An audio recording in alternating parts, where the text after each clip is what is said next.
be yellow, I could be blue, or I could be purple, I could be green or pink or black or white, I could be every. Welcome back to my channel. If you're new here, please subscribe, like, comment, share.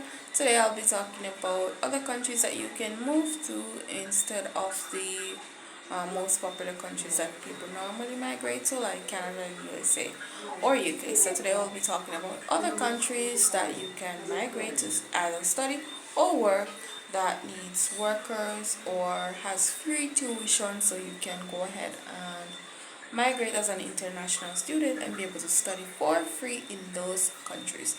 And most of those countries that I'll be talking about are in Europe. So countries like Norway, Austria, and a lot more. So we'll be talking about them today. The good aspects and also some of the bad aspects. Alright, let's go. Alright, so the first thing that you need to do is to go ahead and search on, you can just go ahead and type on Google Norway international student if you're interested in being a student, an international student in another country that may have better opportunities for you. Alright, so once you type in that information, you will see where it says Norway offers free tuition, or Norway offers tuition free quality education, and you can click on that and do your research. You can also scroll down and you'll see the expenses that you'd be expected to pay, the living expenses, so those would be on you. There are private institutions, but the school system in Norway is pretty good, and you're able to do most of the things there for free. Alright, okay, so just do your research to see what is better for you. The process is relatively easy, although a lot of paperwork is required. So yeah, you can try to see if you can get in, and as I said, it's free tuition, so you'll only be responsible for your living expenses. Other countries that there are many other countries that you can study in. There's Germany, Argentina, Poland, Italy. Italy also does sponsorships. There are sponsorship programs that you could apply for. But I think one of the things that I would stay away from, or one of the reasons why I may stay away from Italy, is that it would be less, I don't want to say they're racist, but there would be less, what's the word? They are less diverse or inclusive. So I wouldn't choose an Italy for that reason. So you may stay in Norway for 1 year after your study, and you would have to apply for a residence permit as a job seeker there. Alright, so here on the screen is showing other countries that are easy to get into: Spain, Paraguay, Germany, Thailand, Canada, Portugal, and just to name a few. So do your research, see which one is better for you, which one you'd want to migrate to, whether you're gonna be a student or just studying a work program or a permanent residence program. Alright, so do your research to see which is best. Alright, so you can also check to see the salary that is offered per the internet, because it might not be exactly accurate, but it would give you an idea as to what you could make in such a country and doing what kind of jobs. The internet has a lot of information, so you can check out to see how much you would make, how much your expenses would be, and all of that, to see if you can or you will be able to afford it. What it also shows is the requirements and what you need to have to show that you can sustain yourself in the country for about 2 months if you happen to not get a job. Because they don't want you to come and live off their government, so they just require you to bring a certain amount of funds so that you can have to sustain yourself while you get on your feet or look a job or do whatever it is that you plan to do. Alright, So you may go to their official website and check out what their requirements for applying. So they will normally give you a step-by-step process of things that you would need to do before you apply and when you apply.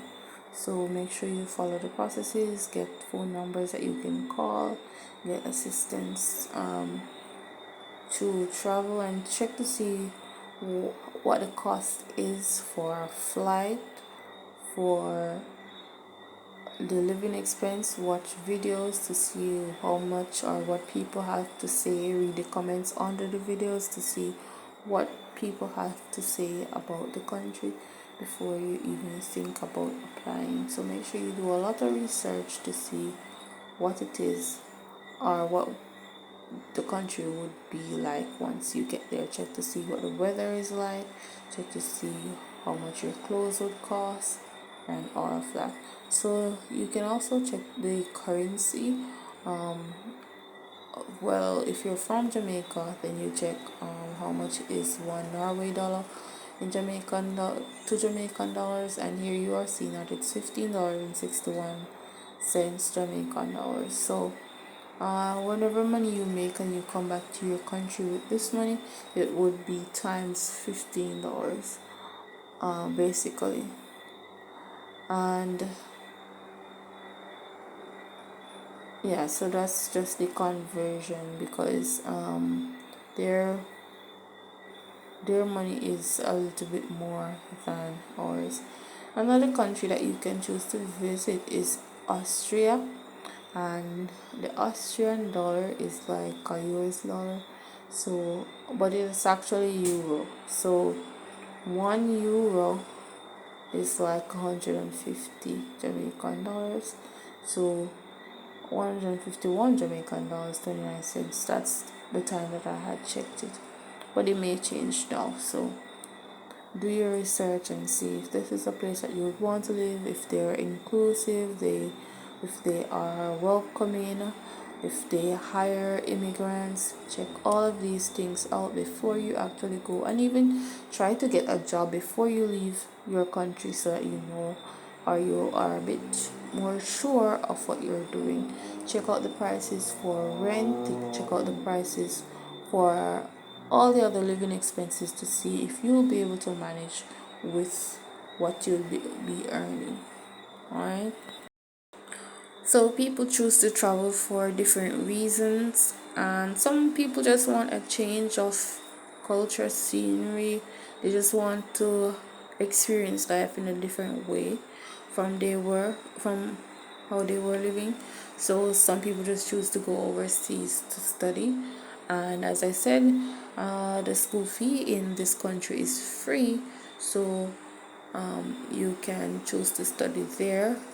And what you need to research though is to make sure that the qualifications that you may have already had, if you have any, you're able to work with those, and make sure that students are able to work, so you can work to sustain yourself as well. So you need to do research in that area, but you also need to make sure that once you're finished, you can get a job, not only in Norway, if that's where you choose to live, but in other countries. If you find that you'd want to go back to another country, make sure that they're accredited in a way that you're able to use your degree or whatever it is that you get a vocation, because they also do vocational areas.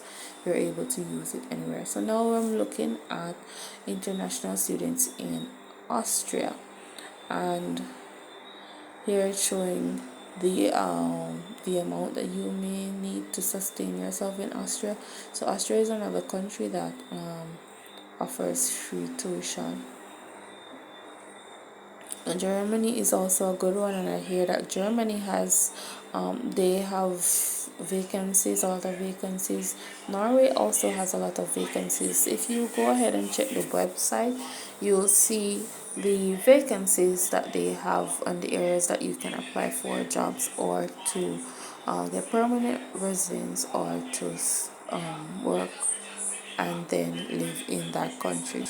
You do not need ielts. You don't need to do the ielts English test in order to go to these countries. So that's another one. So if you wanted to migrate to Canada or maybe US, you'd have to do the ielts test, the English test to see, and they would score your grade you from those tests. You don't need to do those, and you can travel to these European countries and be able to work or go to school there where the tuition is also free. Alright, so do your research, check and see all that these countries have to offer and take advantage of these countries, and make sure that the environment is inclusive before you go, and that you're able to sustain yourself, because sometimes the rural areas or the rents are cheaper, but it tends to be further from your job, so you end up paying more for transportation. So make sure you work out all of these before you